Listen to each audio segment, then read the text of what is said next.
Everybody, this is Clint Locklear from the Farmer's Grove, and I'm in where I've got a lot of pawpaws growing, nitrogen fixing, Asian pears, black ice plums, got some cannons coming up between it. And I did a short video of what this over here looked like yesterday, which looked pretty much like everything else, like it's an absolute jungle. We had a lot of vetch, a lot of winter wheat, a lot of oats, clovers, and in the fall we had radishes and different things like that in here, and a lot of vetch. I love vetch for doing this right here because it breaks down pretty quick and seeds can come up through here. You can see a lot of the grains and different stuff like that. But this was up to my waist, and now it's pretty much just a mat. So I mean, you can see when I step, I mean, it's right on the ground. For me to cover this much biomass just in this little bitty section, this is probably, I don't know, 1/10 of an acre maybe on this little bitty section. It would, I would probably have 15, 20, 30, no, it'd be more than that. It would probably be 70 to 80 straws of bales of hay. So it's easier to grow it and put it on the ground. I'm going to show you the tool that I'm using this with. I have used telephone poles with a chain, which you can go back and look.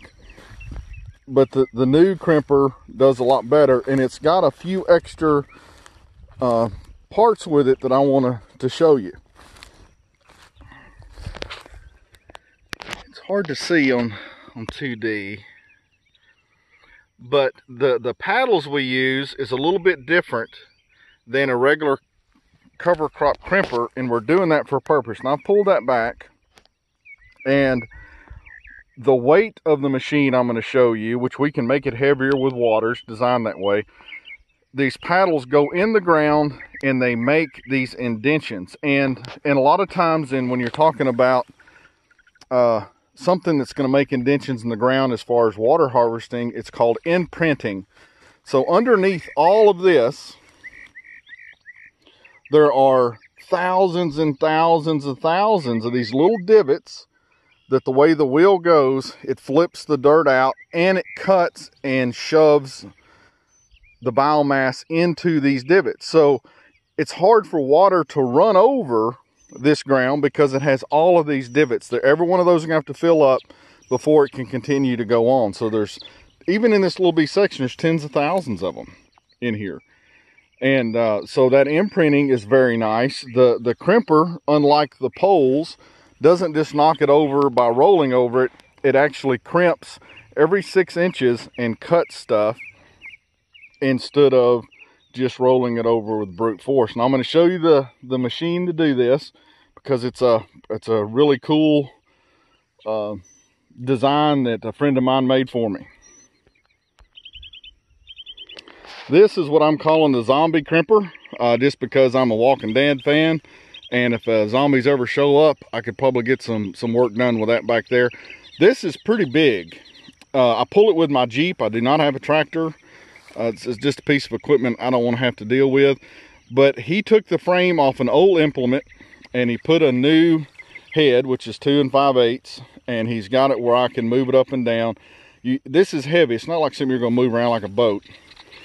All of these tracks in here, the pipe itself is sealed, so it's not going to rust from the inside.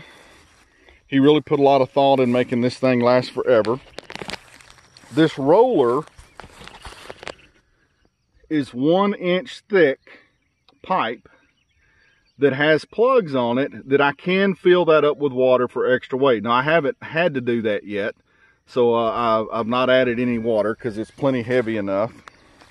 But this pattern that he put on here actually imprints the ground, shears the plant, and injects the plant to the soil all at one time. So there's a lot going on when I use this. And I only use this twice a year because if I go out through this pasture here with it, I'm going to let the biomass get as tall as I can, and then I'm going to roll it down. If it's not in production of any kind and I'm not using cover crops, I'm just going to do that once a year.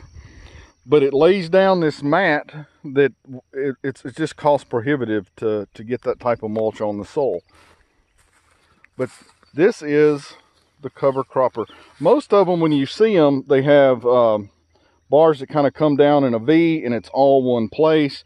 This actually injects the material into the soil and imprints the soil at the same time. So it's a really good deal. He even had a friend of his that x-rayed to make sure water couldn't come out. I've got a plug on each side.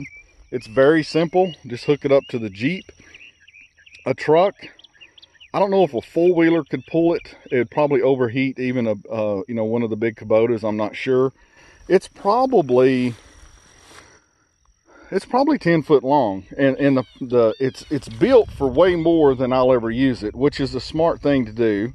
He's reinforced a lot of it, and it's just gonna make my life so much easier, because just for moving it around, even just on grass, you can see what it does to it. Now, in grass like this over here, just regular pasture, it's not gonna make it look like cover crops because the structure of the plants are different, but it will probably kill about half of it and lay all that mulch down, and you'll have all those roots release into the soil, and you get all the biological life. It's just a really, it's so much better to me than bush hogging.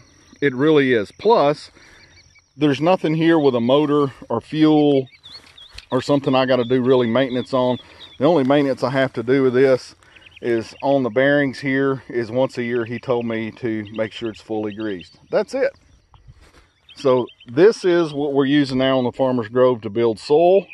I really appreciate Chip for building this for me, because it is a really cool thing to have, and it's going to help us build soil even faster, because I would hate to know that I had to come out here and scythe all this. I mean, you could probably do it with a frail mower or something like that.